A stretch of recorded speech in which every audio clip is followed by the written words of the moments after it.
ওরা সামলে দিয়েছেন। ওনার নাম আলাম আনসারি, 36 নম্বর ওয়ার্ড। আমি আচমকা খবর পাই যে তিনি একটা কোনো দুর্ঘটনার মধ্যে পড়েছেন এবং মেডিকেলে এমার্জেন্সিতে ভর্তি করা হয়েছে। সেই কারণে আমি এসেছিলাম। আমি ওনাদের সঙ্গে কথা বললাম। একটা স্কুল নিয়ে একটা সমস্যা। উনি একটি স্কুলের সেক্রেটারি, জেনারেল সেক্রেটারি ছিলেন।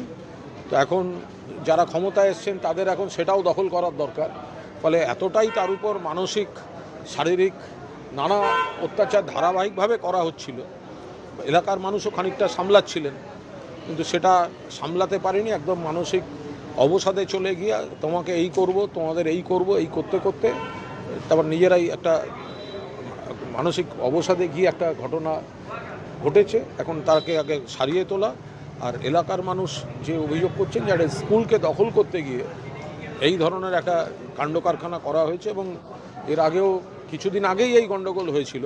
তখন যদি নারকেলডাঙ্গা থানা এনাদের এই কথাগুলো শুনে একটা ন্যায় বিচারের ব্যবস্থা করতেন, তাহলে হয়তো এতখানি মানসিক অবসাদে গিয়ে এই জিনিসটা হতো না। বাকিটা উনি ডিটেলটা একটু বলতে পারবেন, বলে দিন।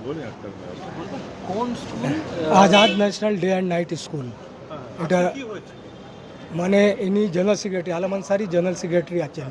এনার উপরও এত টর্চার স্কুল থেকে। ইনি অ্যাটলিস্ট 20 বছর থেকে ইনি জেনারেল সেক্রেটারি আছেন। খুব ভালোভাবে স্কুল রান করছে, খুব ভালোভাবে।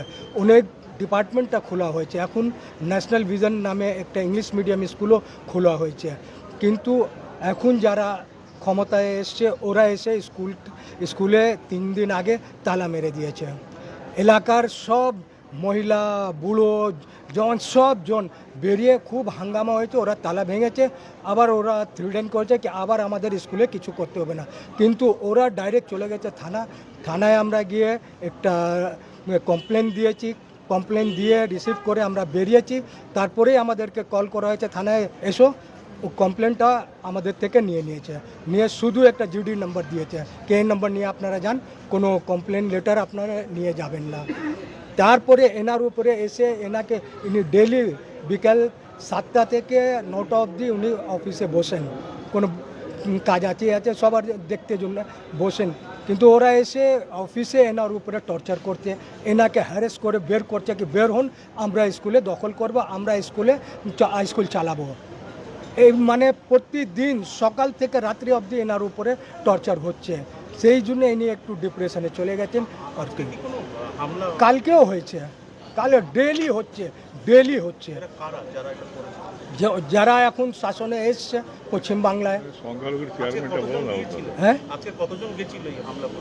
আজকে না, একটু কালকে ডেলি হচ্ছে। 15 জন 20 জন করে ডেলি করছে। ওরা ডেলি ঝামেলা করছে, এসে অফিসে এসে বসে ঝামেলা করছে। তো মানুষ কত সহ্য করবে? আখতার রফিক। এবং আমাদের একটা অনুরোধ যে নারকেলডাঙ্গা থানা, আমরা নিশ্চয়ই পুলিশের ওপর দিকে দৃষ্টি আকর্ষণ করব, কিন্তু নারকেলডাঙ্গা থানা তাদের অনুরোধ করব দয়া করে এনাদেরকে হিয়ারিং দিয়ে দুপক্ষকে নিয়ে বসে জিনিসটা সলিউশন করতে। কারণ এখন যেটা শুনছি যে একটা স্কুলকে কেন্দ্র করে দখলদারি নিয়ে যদি রোজ একটা অশান্তির পরিবেশ তৈরি হয়, সেটা এলাকার পক্ষে, স্কুলের পক্ষে, ছাত্রছাত্রীদের পক্ষে কারোর পক্ষেই ভালো না।